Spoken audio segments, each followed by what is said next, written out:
का तरीका ही गलत है। और टच करना, फिर खाना पे भी बुलाया, फिर इन्होंने हाथ पकड़ा, ये चीज़ इनकी गलत थी। कौन लोग हाथ पकड़ते थे? यही दोनों। इन्हों पे फिर लड़कों से मैंने बोला, इनसे बोला, इन्होंने बच्चों से बोला, तो दोनों पंडित जो थे हाँ, तब उनसे माफ़ी मंगवाई।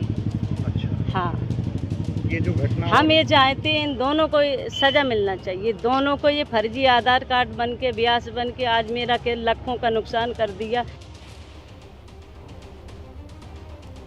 देखिए, इटावा में कथावाचक से ये बदसलूकी का मामला, जिसमें नए नए मोड़ सामने आ रहे हैं। ब्राह्मण महासभा का प्रदर्शन स्थगित हो गया है। इस वक्त की बड़ी खबर मैं आपको बता दूं, ब्राह्मण महासभा जिसे आज प्रदर्शन करना था, उसने अपना प्रदर्शन स्थगित कर दिया है। यहां दादनपुर गांव में प्रदर्शन का ऐलान ब्राह्मण महासभा की तरफ से किया गया था, लेकिन अब ब्राह्मण महासभा ने अपना प्रदर्शन स्थगित कर दिया है। वैसे भी इस गांव में पुलिस की मौजूदगी, बड़ी संख्या में पुलिस फोर्स यहां गांव में तैनात है। पुलिस की तरफ से इस गांव में पैदल मार्च भी किया गया है। कल यहां पर यादव समाज से जुड़े संगठनों ने प्रदर्शन किया था, जिसके बाद आज ब्राह्मण महासभा की तरफ से यहां प्रदर्शन का ऐलान किया गया था। लेकिन बड़ी खबर, ब्राह्मण महासभा ने आज का प्रदर्शन स्थगित कर दिया है। सीधे आपको लेकर चलेंगे, हमारे साथ हमारे सहयोगी विवेक राय इस वक्त मौजूद हैं और जरा विवेक से ही जानते हैं। विवेक, पुलिस ने यहां पर अपनी तैनाती बढ़ा दी थी इस गांव में, और अब खबर आ रही है कि ब्राह्मण महासभा की तरफ से प्रदर्शन स्थगित कर दिया गया है। इसके पीछे की वजह के सामने आ रही है विवेक?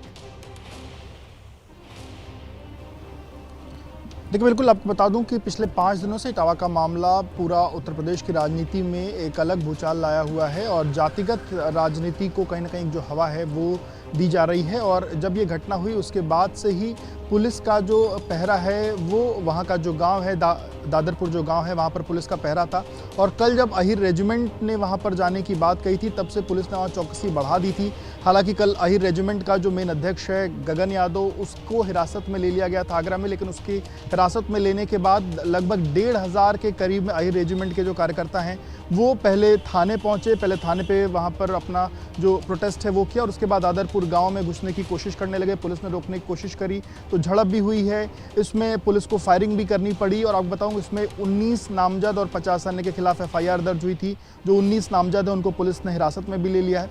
तो ये कुछ चीज़ें हुई। उसके बाद इसके विरोध में ब्राह्मण सभा ने भी वहाँ पर जाने का ऐलान जो है वो किया था, लेकिन पुलिस की इतनी ज़्यादा चौकसी है और पुलिस की तरफ से ब्राह्मण सभा के लोगों से इस बात को लेकर के बातचीत जो भी सूत्र बता रहे हैं कि की गई, जिसके बाद ब्राह्मण सभा ने फिलहाल आज के लिए जो अपना कार्यक्रम है वो टाला है। ये बात अभी निकल के सामने जो है आ रही, क्योंकि वो जो गाँव है वो ब्राह्मणों का एक अच्छा गाँव है और वहाँ पर ब्राह्मण सभा, क्योंकि आपको बताऊं कि ये 2 दिन जो पहली FIR हुई उसमें जो ब्राह्मण समाज के लोग थे उनके ऊपर FIR हुई थी, जिसमें 4 लोग की गिरफ्तारी हुई थी।